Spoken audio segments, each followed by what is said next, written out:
Since this has been going on in the past 48, 72 hours, it seems like all the action has been the IDF inflicting damage upon Hezbollah and the Lebanese.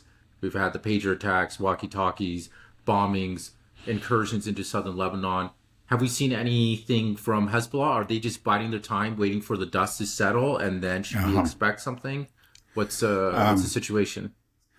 There have been, rocket attacks. That's, not on a particularly large scale, maybe larger than usual, but nothing that you could call a massive retaliation. So they really haven't done very much. I think they're waiting for and probably hoping that the Israelis are going to begin a ground invasion.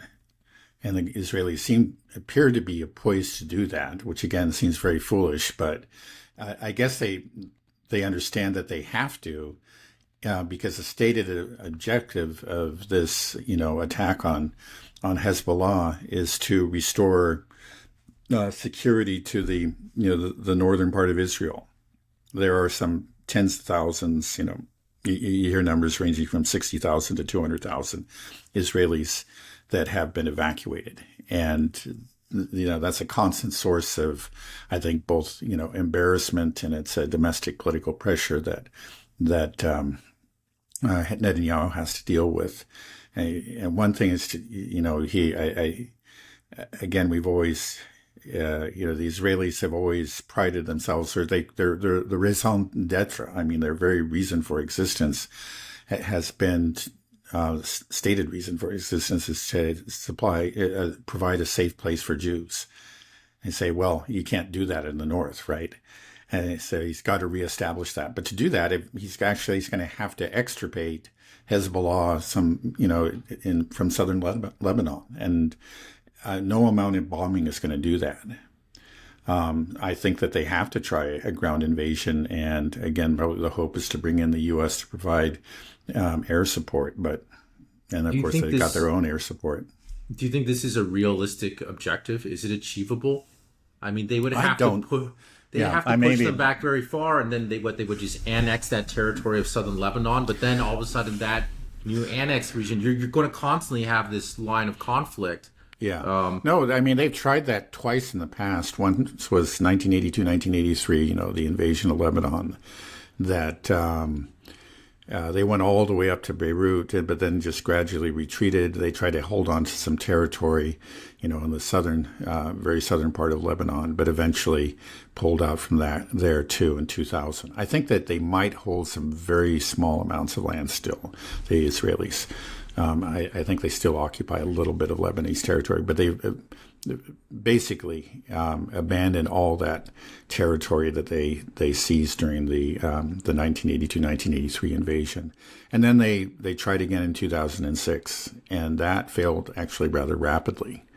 I mean, it was the first one actually was responsible for the first invasion in the 80s, was responsible for the creation of Hezbollah. Hezbollah was created in response to that invasion, and Hezbollah and other forces eventually drove the Israelis out. They just made them pay a price, too high a price. They decided that they kind of like the Americans in Vietnam said, this just isn't worth it. We just, this was, you say, we could stay, we could, we do have the means to remain, you can maintain a presence here, but we are, the whole project is becoming increasingly unpopular at home, and within the IDF itself. In the end, they decided it just wasn't worth it, and they pulled out. In 2006, they really actually were defeated militarily, and they only, after a month, they pulled back. A lot of their tanks were destroyed by Hezbollah units that used very, very clever tactics against them. So I don't see, I mean, they haven't succeeded in the past. I really don't know what they're thinking, but it may be, again, this may be yet Netanyahu's big gamble. I mean, he knows that he can't really defeat Hezbollah in southern Lebanon, but maybe he hopes by attacking them he can draw Iran into a war, and that's what he wants. And then when Iran's there, then he'll have the U.S. fighting Iran, and that's his plan. That's what he's been shooting for all along. So you said that there were previous invasions into Lebanon, the 1982, 1983, and then in 2006. What is different about this time? Because a lot of people that are casual observers of the war, they might just say, well, the Middle East is always popping off. They're always shooting rockets at each other. Is there something specific, different about the situation we're in now, as opposed to all these previous conflicts since the creation of the Yeah. State of Israel? Well, yeah, we've talked about it. There's just there has been a gradual shift in power in favor of Iran and Hezbollah, and to the detriment of Israel. Israel still is a great power, military power to be reckoned with, but they don't have the overwhelming power that they once had. And I think we actually, we saw it in 2006. In 2000, in the 1980s, they did maintain that occupation for, approximately 17 years before pulling out in 2000. They were just worn down. It was clear that, their losses would never end. Even if their losses weren't very serious on a weekly or a monthly basis, they were constant. And finally, they decided they just couldn't afford to keep on paying that price and left. But when they tried in 2006, they found a much more sophisticated Hezbollah army, and one that had worked out tactics and had acquired weapons, even if that were able to inflict very serious damage on the ground forces. And they quickly, the Israelis got a very bloody nose and after a month pulled out. And now they've had 14 years since then. And during that time, Iran has grown increasingly powerful and it's been worked at, building up its missile arsenal that we talked about. And this Iran that used to be very isolated, thanks really in large part to Israeli efforts through the U.S., to sanction and isolate Iran, is no longer isolated. It's part of BRICS and has a very, it's supported by China and has a very close economic and diplomatic and military relationship with Russia. It is a much, it's a force to be reckoned with. 20 years ago, Iran was very weak relative to Israel. Israel today, I think, understands that they could actually, if it was just a fight between the two countries, Israel and Iran, Israel probably could not win. Iran, they might very well lose to Iran. That's a different situation.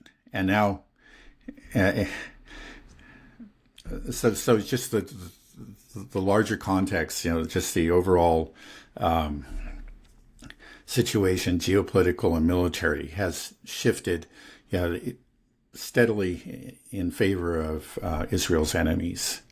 And so they're going into this really in already we have to remember too that this IDF that's going to go into Lebanon, or appears poised to go into Lebanon, is an army that has been fighting for almost a year now in Gaza. And it's, they're not fresh. They're worn down. The U.S. is there to support them, but this is a U.S. too that has depleted a lot of its stockpiles, both to Israel, but even more so to Ukraine over the last couple of years. It's just, again, these are powerful forces, the U.S. and Israel lined up, but they are weaker than they were even a couple of years ago, while their rivals are stronger. So it's just not going to. I think Israel knows that they can't win this, and it may be that. I don't think there's any question about it that Netanyahu is doing this, just knowing that, or believing that by doing so he's going to draw in the United States. This is what he's wanted to happen all along for years and years. This has been his plan.